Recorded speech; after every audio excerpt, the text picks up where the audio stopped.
গোপাল গোপাল গোপাল, ওই বেটা গোপালের জন্যই আমাদের এই অবস্থা। কৃষ্ণনগর রাজ্যে যতবারই পা রাখি ওই গোপালই হয়ে ওঠে আমার পথের কাঁটা। ওই বেটা গোপালের মাথা যতদিন না আমার হাতে আসবে ততদিন আমার শান্তি হবে না। কিন্তু সর্দার, ওই লোকটা সাধারণ মানুষ নয়, ও খুবই চালাক আর চতুর। গোপালের ক্ষতি করা তো দূরের কথা, ওর মাথায় হাত দেওয়ার মতো ক্ষমতা এই পৃথিবীতে আর কারোর জন্ম হয় নাই। চুপ কর, এবার দেখবি এই কালু ডাকাতের ক্ষমতা। ওই বেটা গোপালের দিন এবার ফুরিয়ে এসেছে। শোন তোরা, তোদের হাতে সময় মাত্র 7 দিন। আমি যা যা বলছি ঠিক তাই তাই করবি, একটু এদিক ওদিক না। আর যদি 7 দিনের মধ্যে গোপালের মাথা আমার হাতে না আসে তাহলে মনে রাখবি তোদের কারোর মাথা আর দেহের মধ্যে থাকবে না। কৃষ্ণনগর রাজ্যটা এবার কালু ডাকাত কাঁপাবে।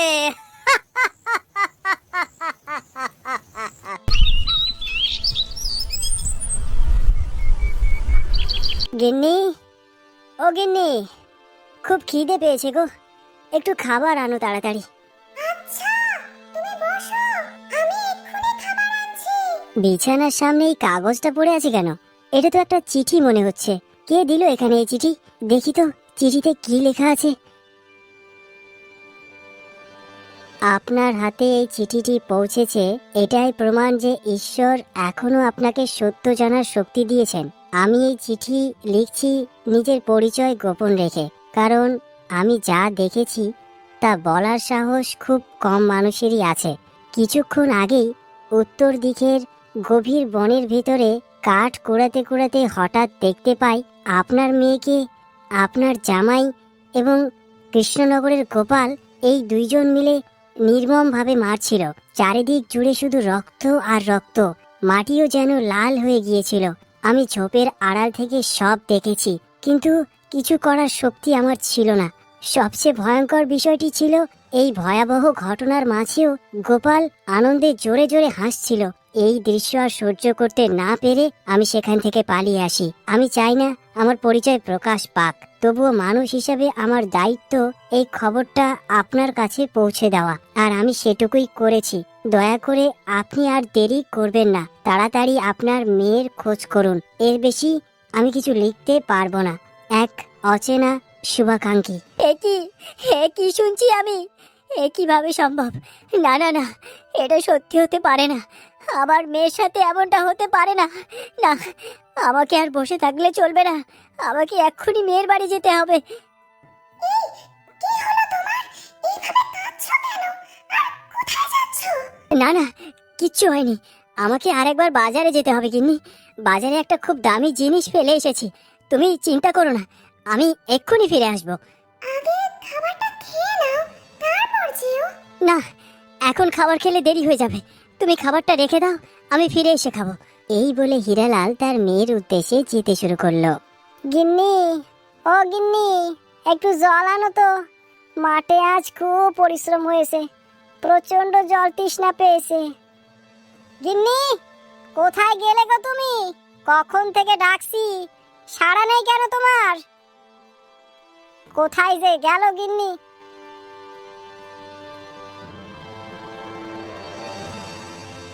কি হলো? গিন্নি তো বাড়ির ভিতরে নেই, তাহলে কোথায় গেল? মনে হয় পাশের বাড়ি গিয়েছে। মেয়েদের ওই একটাই কাজ, খালি লোকের বাড়ি গিয়ে ঘুরে বেড়ানো। আসুক আজ বাড়িতে, তারপর দেখাচ্ছি ওকে। সারাদিন মাঠে যেভাবে হাড় ভাঙা খাটুনি হয়েছে, শরীরটা খুব ক্লান্তি লাগছে, একটু বিশ্রাম করি। আরে শ্বশুর মশাই, কিছু না জানিয়ে হঠাৎ চলে এলেন যে? আসুন আসুন, বসুন। আসলে আমার মেয়ের সাথে খুব দরকার। কই আমার মেয়েটা? একবার ডাকো তো। জানি না শ্বশুর মশাই, আমি মাঠ থেকে এসে দেখি ও বাড়িতে নেই, হয়তো পাশের বাড়ি কোথাও গেছে। আপনি বসুন, এক্ষুনি চলে আসবে। না না, আমার খুব তাড়া আছে, যেখানেই থাকুক একবার এখনই ডেকে আনো, আমার খুবই দরকার ওর সাথে। কিন্তু আমি তো জানি না ও কোথায় গেছে, আমি তো মাঠে ছিলাম। জানি না জানি না, এই একটা কথাই শুধু শুনছি। আমি এখনই আমার মেয়েকে আমার চোখের সামনে দেখতে চাই। তাড়াতাড়ি আমার মেয়েকে নিয়ে এসে বলছি আমার সামনে। আপনি একটু অপেক্ষা করুন, এত তাড়াহুড়ো করছেন কেন? ও এখনই চলে আসবে। বেশি হেয়ালি করবি না, বুঝলি? তাড়াতাড়ি মেয়েটাকে আমার কাছে নিয়ে আয় বলছি, না হলে আমি তোর অবস্থা খারাপ করে দেব। এ কি বলছেন শ্বশুর মশাই? আপনার মুখে তো কখনো এমন কথা শুনিনি। আমি সত্যিই জানি না ও কোথায় গেছে, হয়তো পাশের বাড়িতে। আরে বাবা, পাশের বাড়ি গিয়েছে তো পাশের বাড়ি গিয়ে দেখ না। আর বেশি চালাকি করবি তো তোকে জ্যান্ত মেরে ফেলবো। কি বলতে কি চাইছেন? কি কিসের এত হুমকি দেখাচ্ছেন? আপনি কি শ্বশুর হয়ে শ্বশুরের সম্মান নষ্ট করতে চাইছেন নাকি? শোন, আমার মেয়ের মুখ যদি না দেখতে পাই তাহলে তোকেও শেষ করে দেব, এই বলে দিলাম। এমন সময় রমেশ এসে হাজির হয়। কি হয়েছে গো তোমাদের? এত চেঁচামেচি করছো কেন? আরে হীরালাল যে, তুমি আবার কখন এলে? আর তোমার জামাইয়ের সাথে এমন অশান্তি করছো কেন? রমেশ ভাই, আমার সব শেষ ভাই, সব শেষ হয়ে গেছে। এই ছেলেটা আমার মেয়েকে মেরে ফেলেছে রমেশ ভাই। মেরে ফেলেছে? কি বলছো তুমি? আমার কুলাঙ্গার জামাই আর এই কৃষ্ণনগরের গোপাল দুজন মিলে আমার মেয়েকে মেরে ফেলেছে রমেশ ভাই। দেখুন শ্বশুর মশাই, মুখ সামলে কথা বলুন, না হলে আমারও রাগ ধরে যাবে, এই বলে দিচ্ছি। কি করবি রে তুই? কি করবি? আমার মেয়ের মতো আমাকেও মেরে ফেলবি নাকি? আচ্ছা আচ্ছা, চুপ করো দুজনে। তুমি এক কাজ করো হীরালাল ভাই, এখন পরিস্থিতি খুব গরম, তুমি আমার বাড়ি চলো। তোমরা দুজন একসাথে থাকলে আবার একটা অঘটন ঘটে যেতে পারে। আচ্ছা চলো রমেশ ভাই, এই কুলাঙ্গারের মুখ আমি আর দেখতে চাই না। আমি এর সমাধান চাই, আমি এর উপযুক্ত ব্যবস্থা চাই। এই বলে হীরালাল রমেশের বাড়ির উদ্দেশ্যে যেতে শুরু করলো। আচ্ছা বলো তো হীরালাল, আসলে কি হয়েছে? তুমি জামাইয়ের বাড়িতে ওই রকম অশান্তি করছিলে কেন? সবটা খুলে বলো তো। সব শেষ হয়ে গেছে গো, আমার সব শেষ হয়ে গেছে। ওই কুলাঙ্গার জামাইটা আর এই কৃষ্ণনগরের গোপাল দুজনে মিলে আমার মেয়েকে মেরে ফেলেছে। আমি গোপনে খবর পেয়েছি। কি বলছো তুমি? কিভাবে খবর পেলে? আমরা তো সবাই গ্রামে আছি, আমরা তো কেউই কিছু শুনিনি। আর তুমি জানো তুমি কার নাম করছো? গোপাল হচ্ছে কৃষ্ণনগরের সম্পদ, এই রাজ্যের গর্ব। সে কারোর ক্ষতি করতে পারে না। তোমার এই কথা যদি কৃষ্ণনগরের লোকজন জানতে পারে তাহলে কৃষ্ণনগরবাসী তোমার উপর চড়াও হয়ে উঠবে, তুমি জানো? রমেশ ভাই, বিশ্বাস করো, আমার ঘরে একজন পরিচয় গোপন রেখে একটা চিঠি রেখে গেছে। এই দেখো, চিঠিটা পড়লেই সব বুঝতে পারবে। আমি চিঠিটা পড়েই ছুটে আসি জামাইয়ের বাড়িতে, কিন্তু আমার মেয়েকে আমি জামাইয়ের বাড়িতে পেলাম না রমেশ ভাই। আচ্ছা, চিঠিটা আমাকে দাও, দেখি কি লেখা আছে। এরপর রমেশ চিঠিটা পড়তে শুরু করলো।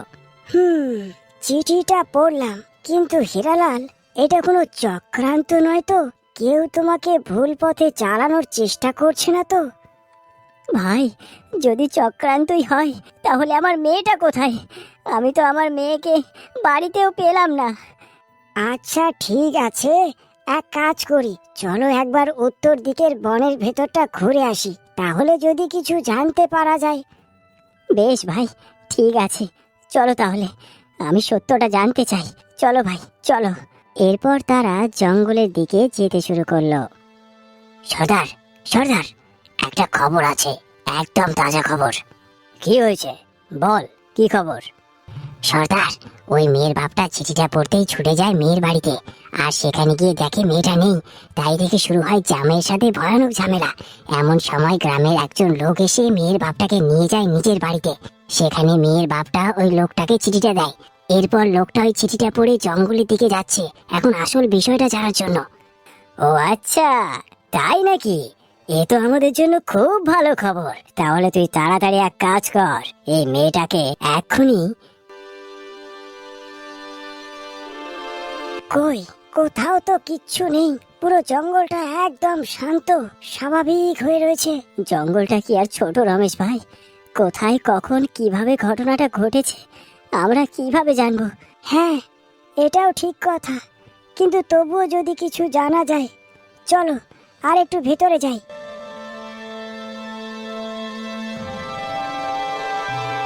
ওই দেখো, দেখো আমি যা ভেবেছিলাম ঠিক তাই। ওই তো মাটিতে পড়ে আছে আমার মেয়ে। কেন কেন এমন করলো তোকে?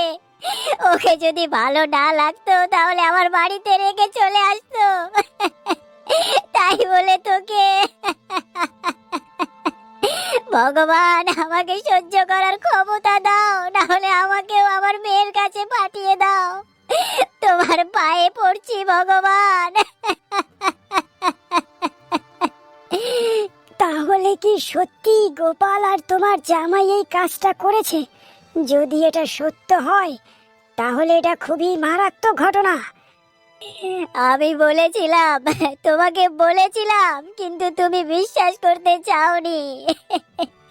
দেখলে তো, এবার দেখলে তো নিজের চোখে, যাকে নিজের রক্ত দিয়ে বড় করলাম, আর তার কপালে কি এটাই লেখা ছিল?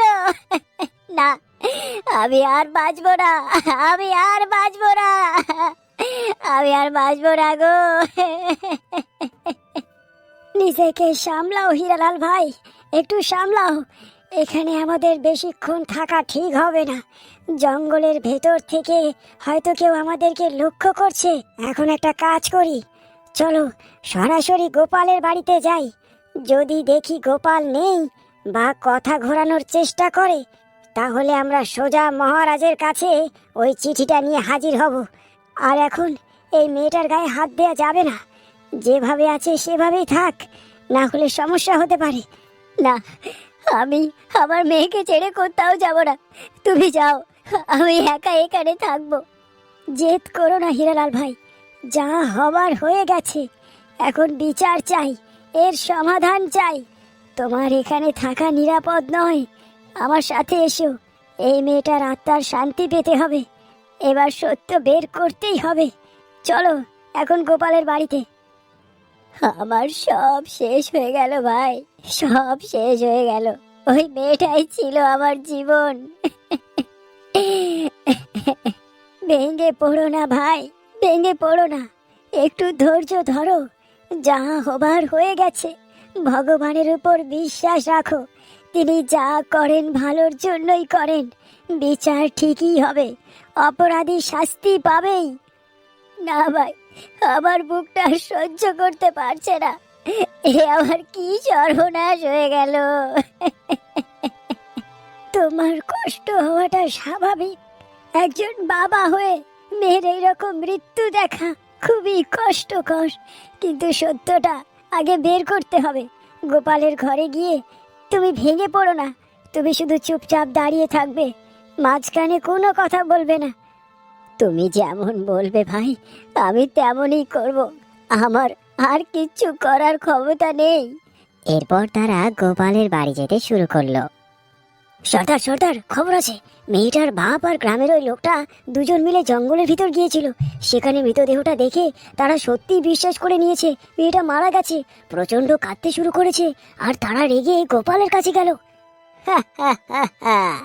আমি যেমনটা চেয়েছিলাম ঠিক তেমনটাই হচ্ছে।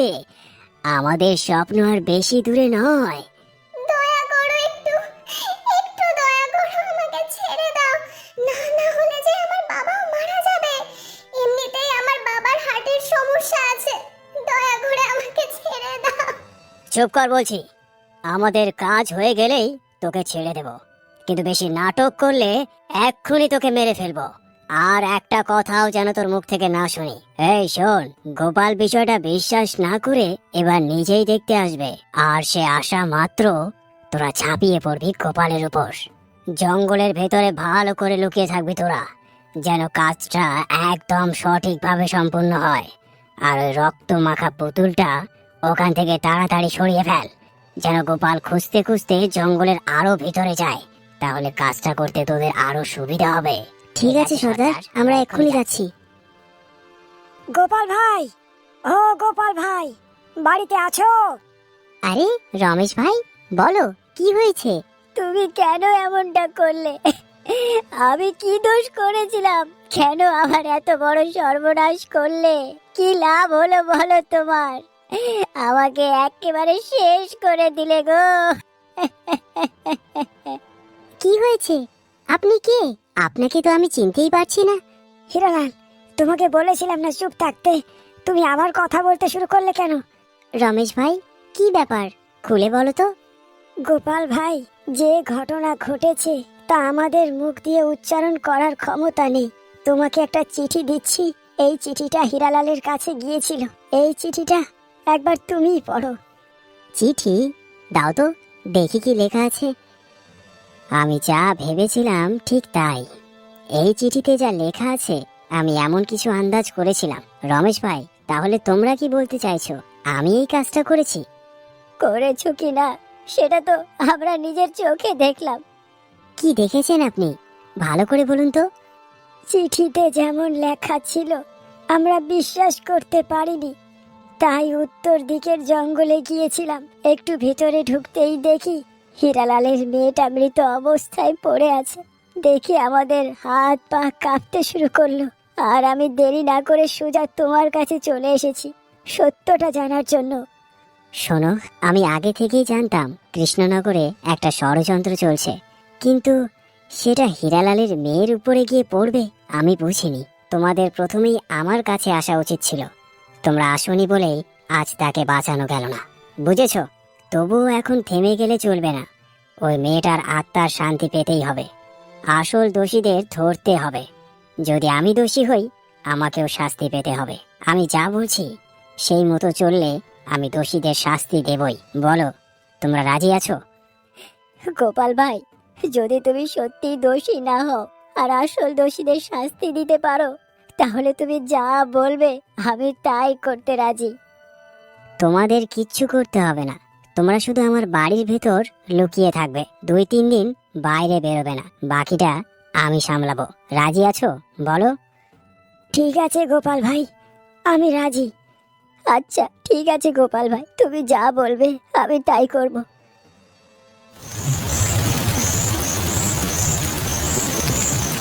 এত রাত হয়ে গেল, এখনো গোপাল আসার তো নামই নেই। তাহলে কি গোপাল আসবে না? এদিকে মশাতে কামড়ে আমাদের জ্বালিয়ে দিচ্ছে। হ্যাঁ, ঠিকই বলেছিস, ও মনে হয় আর আসবে না। ওই দুজন লোক গোপালের বাড়ি গিয়ে হয়তো রেগে গোপালকেই মেরে ফেলেছে। হ্যাঁ, ঠিক বলেছিস, ওই রকমই হয়তো কিছু হয়েছে। চল, সর্দারকে গিয়ে খবরটা জানাই। আচ্ছা, তাই চল। সর্দার, সর্দার, আমরা এতক্ষণ পাহারায় ছিলাম, কিন্তু গোপালের আসার তো কোনো নামই নেই। তাহলে ওই বেটা গোপাল কোথায় গেল? এখনো পর্যন্ত এলো না কেন? ওই লোক দুজন হয়তো গিয়ে গোপালের উপর চড়াও হয়েছে আর গোপালকে হয়তো মেরে ফেলেছে। আমি ওই হয়তোতে বিশ্বাস করি না, বুঝলি?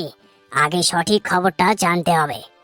এই শোন, আমাদের এখনই বেরোতে হবে। আমি খবর পেয়েছি পূর্ব দিকের জঙ্গলের পাশে যে বাড়িটা আছে, আজ সেখানে কোনো লোক নেই। ওই বাড়িতে প্রচুর সোনাদানা পাওয়া যাবে। আজ রাতেই ডাকাতি করতে হবে, আর এই দিকটা কালকে সামলাবো। আচ্ছা ঠিক আছে সর্দার, তাহলে তাই চলুন। এরপর ডাকাতগুলো ডাকাতি করার উদ্দেশ্যে চলে যায় এবং কিছুক্ষণ পরেই তারা ডাকাতি করে আবার ফিরে আসে।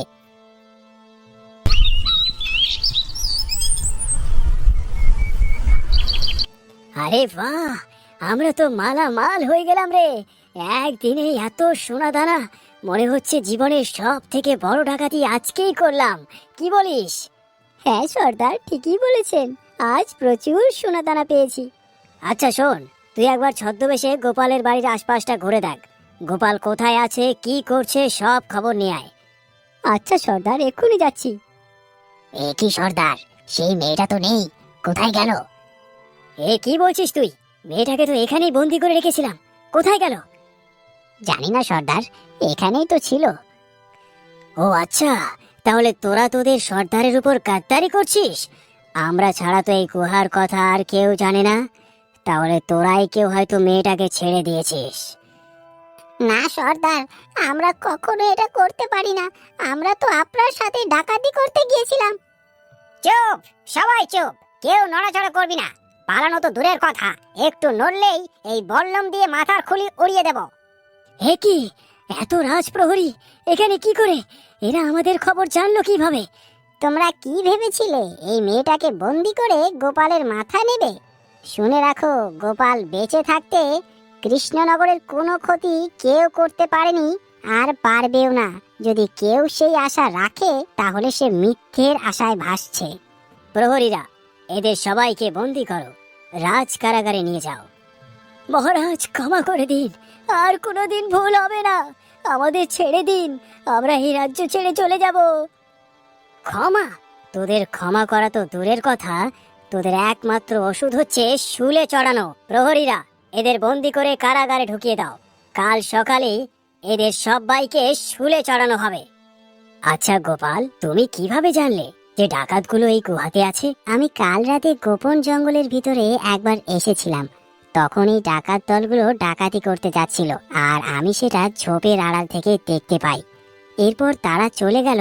তাদের পায়ের ছাপ অনুসরণ করতে করতে আমি এই গুহার ভেতরে ঢুকে যাই, আর হীরালালের মেয়েকে জীবন্ত উদ্ধার করে আপনার কাছে হাজির হই মহারাজ।